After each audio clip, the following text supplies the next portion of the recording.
Bom dia, boa tarde ou boa noite, sejam bem-vindos a mais um vídeo do canal. Eu sou Cleiton Mo e hoje eu quero fazer uma pergunta. Vocês sabem o que são as aves do paraíso? Sabem identificar a ave do paraíso?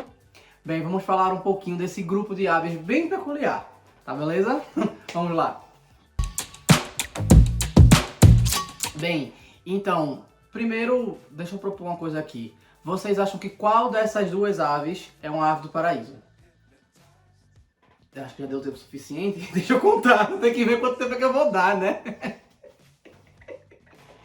Então, a ave do paraíso, ela faz, na verdade, ela é um grupo, né? Não é uma ave só, mas ela é um grupo da família dos Paradiseidae. Paraíso. Paradiseides, isso, a família Paradiseidae. E ela engloba várias espécies. Alguns autores falam que 41 espécies, outros 42, 45 ou 47.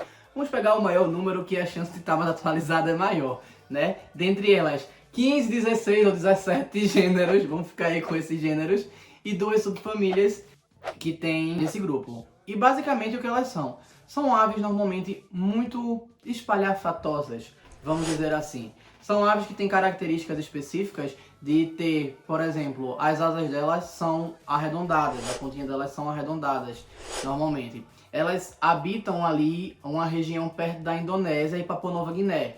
Ele pega um pedaço ali de Papua Nova Guiné, Indonésia, norte da Austrália, e tem uma ilhazinha que tem um nome peculiar, que eu não tô lembrando agora, que elas encontram ali. Só que ali são poucas os lugares que são encontrados ali na Austrália, são poucas espécies encontradas ali na Austrália e nessa outra ilha. São duas espécies na Austrália, no norte da Austrália, e duas lá. O resto é dividido basicamente em Nova Guiné e Indonésia, né? Onde eu vi dizia que era 38, Nova Guiné e Indonésia, duas, né? Porque aí computava 42. Agora que tá em 47, enfim, eu não sei muito bem a contagem disso. Elas habitam, né, tanto savana, quanto floresta, quanto umas regiões mais úmidas ali no norte dos manguezais que chama? Acho que é manguezal que chama, ali no norte da Austrália. Ela ocupa essa região. Nem todas as espécies elas fazem transição de uma área para outra. Algumas espécies conseguem ocupar as duas áreas, mas outras espécies ocupam só uma das áreas. Eu já falei um pouco do habitat do encontrado, né? A alimentação. Existem essas aves do paraíso, existem elas que são insetívoras e outras que são frugívoras, né? Frugívoras, normalmente essas aves que se alimentam de frutos, né? Elas servem para espalhar as sementes. A semente não é digerida pelo sistema digestivo da ave e aí ela acaba espalhando. Mas na maioria das vezes elas são consideradas onívoras ou onívoras oportunistas, né? Que são aquelas que tá tendo ali um lagartozinho assim, uma lagartixazinha ali dando sopa, crau, comi, tá fácil. E praticamente todas elas acabam ingerindo frutas em algum momento, mesmo aquelas que preferem insetos. Existem alguns padrões também que eu pesquisei e encontrei que as frugívoras elas costumam ser mais sociáveis, enquanto as insetívoras elas são mais individualistas e territorialistas. Elas têm um padrão nessa característica delas. Pronto, a parte das características físicas, elas são como eu falei, são muitas espécies, né? Tem 40 e poucas espécies. Elas podem variar de tamanhos pequenininhos a tamanhos relativamente grandes, né? Elas vão de 50 gramas até 430 gramas aproximadamente, de 15 centímetros até 44 centímetros, contando do bico para a cauda, e muitas delas têm uma cauda muito alongada. Tem umas que tem uma cauda que faz assim, tem outras que tem uma cauda assim, tem outra que a cauda parece um leque, vem daqui das costas e vai, a penugem vem das costas e compõe a cauda. É um negócio de doido, são aves que são bem peculiares e bem bonitas. Como dá pra perceber, né, já que elas são tão coloridas, tão diversas e tudo mais, obviamente o acasalamento vai ser pautado em quê? Na conquista pela beleza, né? E aí? Como é que fica? E aí? E aí elas assumem algumas posturas a depender da espécie. Tem uma espécie que ele faz um negócio aqui assim, que fica como se fosse um disco na cabeça e fica se amostrando para a fêmea. É a soberba ave do paraíso, Lephorium soberba, se eu não me engano, o nome científico, soperpa, é uma coisa assim, o nome científico dele. Que ele fica se amostrando para a fêmea, e a fêmea decide ou não se vai conseguir. Ele dança enquanto faz isso e fica se amostrando para a fêmea. Uma característica também, que eu esqueci de falar, é que ela tem dimorfismo sexual, ou seja, o macho e a fêmea são bem diferentes. Enquanto o macho é bem colorido, muita pluma, muito tudo, pererê parará, a fêmea é bem sem gracinha, vamos dizer assim, né? E existem outras aves do paraíso também que fazem uma espécie de competição, como se fosse, imagina um lugar, eles chamam esse ritual de, acasalamento leque, L-E-K, que é justamente quando vários machos eles competem por uma fêmea. Então eles ficam dançando ou mostrando a plumagem de algum jeito ou qualquer coisa desse tipo, para que a fêmea escolha daqueles ali qual foi aquele que chamou a atenção para ela, qual foi aquele que ela quer que os filhos dela herdem, né? Quais são as características. Ela, eu gostei desse aqui, ó. Esse aqui não dançou bem não, gostei não. Esse aqui cantou legal. E aí ela vai fazer lá, pega logo o catálogo, né? Ela vai um menu aqui, ó. Esse aqui eu gostei. Vou deixar aqui para pensar depois. E por aí vai. Elas usam a beleza realmente como esse artifício para a conquista.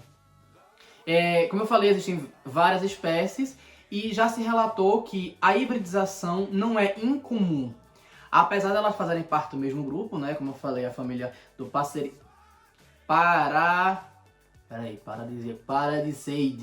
Paradiseidae. Da família Paradiseidae.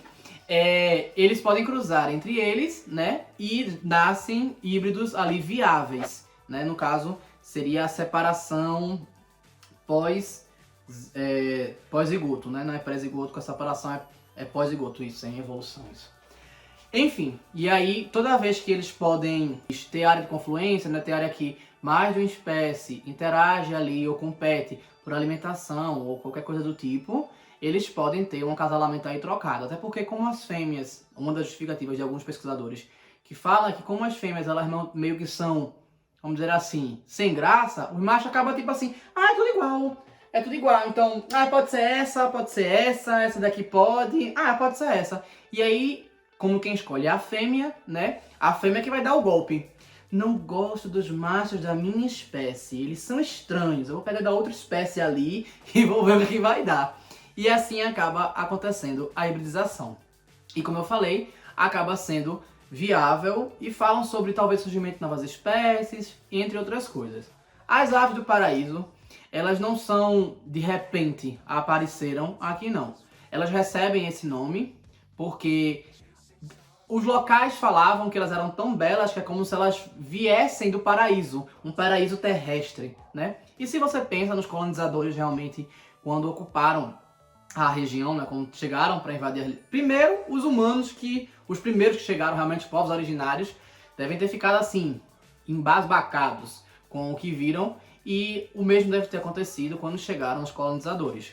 Disse que ali ela já era conhecida ali mais ou menos no século V, e que ela começou a ser divulgada, entre aspas, ali século VIII, né? Fala que a China já conhecia e já importava essas aves, ou a plumagem, ou adornos com essa plumagem para lá. Fala também que no século XVIII, século XV, final do XV, início do XVI, levaram para a Espanha como presente para um cara lá importante, levaram umas aves para eles poderem usar, e essas plumas começaram a ficar famosas na Europa. Só que aí a grande fama acabou acontecendo no século XIX, final do século XIX, para o século XX, quando teve o boom daqueles, daqueles chapéus todos decorados que a gente vê em filmes animados, com um monte de pluma diferente, aquele negócio. Elas basicamente são de aves do paraíso. E aí começou a ter um grande problema ecológico a respeito disso, né? E perceberam, eita, se a gente só caça para depenar o bicho, vai dar uma hora, né?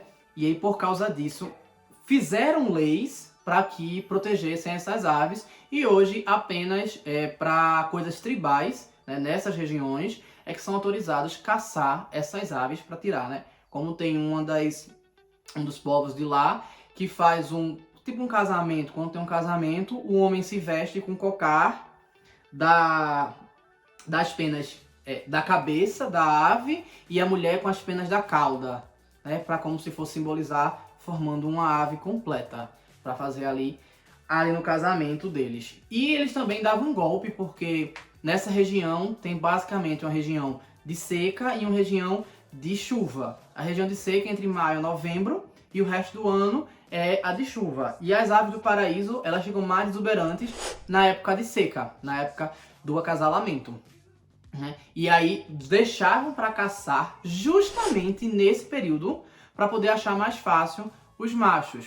Até falaram sobre um comportamento diferente que alguns estavam tendo anteriormente. Porque os filhotes, eles não nascem todos coloridos, mesmo o macho. Eles nascem mais capenguinha, né? Mais sem gracinha. E aí quando ele vai ficando adulto, é que ele vai desenvolvendo toda a exuberância da plumagem. E aí tava falando que às vezes estava acontecendo acasalamento antes de ele estar completamente desenvolvido de plumagem, justamente para não competir nem só contra os machos, nem chamar tanta atenção dos caçadores. Como se fosse realmente uma pressão seletiva que estava acontecendo nos lugares. A questão de ovo, dependendo da espécie, eles botam um ovo só ou 3 ovos, até 3 ovos, pelo que eu vi. Normalmente é isso. As aves maiores chegam a colocar 3 ovos, as aves menores colocam um ovo só, né? Então assim, varia muito. Bem, é isso. Eu acho que até ficou mais do que eu esperava esse vídeo. Eu acho que eu falei um pouquinho rápido também. Então, eu espero que tenham gostado. Então, se gostaram, curtam, comentem, compartilhem, se inscrevam no canal. E se não sabem o que comentar, deixa eu pensar. Acho que chapéu seria muito pesado falar pra colocar chapéu. Coloca chapéu. Valeu.